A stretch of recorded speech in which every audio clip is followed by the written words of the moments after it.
মাস আগে শাটারিং মেশিনের ওইখান থেকে আঙুলটা কাটা পড়ছে। এরপরে সেলাই সেতে গেছিল, তারপরে ডাক্তার সাহেব এটাকে কেটে ফেলে দিচ্ছে, তাই না? আচ্ছা। এতদিন ভালোই ছিলেন, এই হঠাৎ করে এই 5-7 দিন যাবো আঙুলটা ফুলছে। আচ্ছা, ঠিক আছে।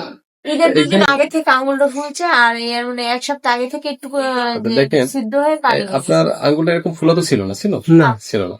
এই যে আপনি বলছেন 5-7 দিন আগে এখান থেকে একটু পানির মতো বের হওয়া শুরু করছে, দেখেন এরপর থেকে জায়গাটা ইনফেকশন হয়েছে।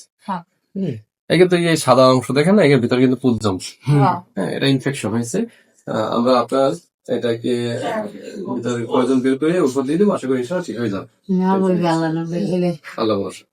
আমি একটু আপনার ডায়াবেটিসটা চেক করে নিই যে ডায়াবেটিস আছে কিনা। আবার ডায়াবেটিস যদি না থাকে তার সব হবে বিষয়।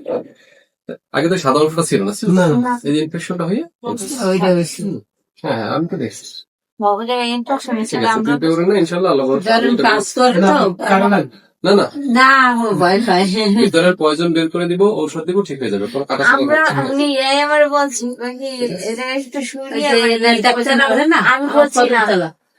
না ওই কোন লোকালি কারোর কাছ থেকে কিছু করা যাবে, আমরা যেটা করবো সেটা।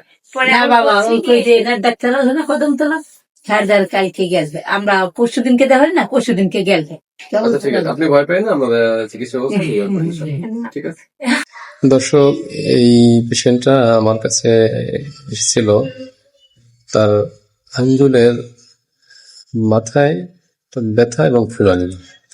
তো 4-5 মাস আগে দুর্ঘটনার কারণে যে কোনো একটা জায়গায় শাটারিং কাজ করতে গিয়ে ওনার আঙ্গুলটা থেতলে যায় এবং চিকিৎসকের কাছে যাওয়ার পরে চিকিৎসক সিদ্ধান্ত নেয় আঙ্গুলের ডিস্টাল অংশ যেটা সেটা কেটে ফেলে দেয়, অ্যাম্পুটেশন বলি আমরা।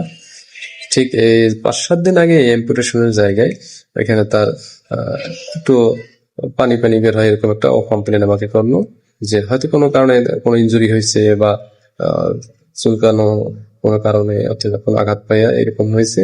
সেই আলসার সাইড থেকে পরবর্তীতে ভিতরে ইনফেকশন হয়ে গেছে। এই ইনফেকশন হয়ে ভিতরে পুজ জমে গেছে, যেটাকে অ্যাবসেস বলি আমরা। তো অ্যাবসেস হয়ে এখন আঙ্গুল ফুলে একদম ব্যথা ফুলা সে সহ্য করতে পারে না। তো আসছে আমার কাছে, আমি দেখলাম যে ভিতরে অ্যাফোরা হয়ে গেছে। এটার চিকিৎসা কি? এটা চিকিৎসা হলো ভিতর থেকে পয়জন বের করে তারপরে ড্রেসিং করতে হবে, ওষুধ খেতে হবে। আর যদি আজকে কথাটা বলার কারণ হচ্ছে এটাই, পুজ বের না করে যদি কারো পরামর্শে সে অ্যান্টিবায়োটিক খেত তাহলে এই জায়গাটা শক্ত হয়ে যেত, চিকিৎসা ঠিক মতো হতো না, শক্ত হয়ে যেত, পুজ ভিতরে থাকতো। এটাকে বলা হয় অ্যান্টিবায়োমা। অ্যান্টিবায়োমা যদি পুজ ভিতরে থাকা অবস্থায় পুজ বের না করে পয়জন বের না করে অ্যান্টিবায়োটিক খায় তাহলে এটা শক্ত হয়ে যায়, পরবর্তীতে আবারও সার্জারির প্রয়োজন লাগতো। যে কারণে এই রকম সমস্যা যদি হয় আগে চিকিৎসকের পরামর্শ নিতে হবে, তারপরে যে চিকিৎসক সেই চিকিৎসা করবেন, ওজন বের করে তারপরে ওষুধ দেবে এবং ড্রেসিং করে তারপর ওষুধ খেতে হবে।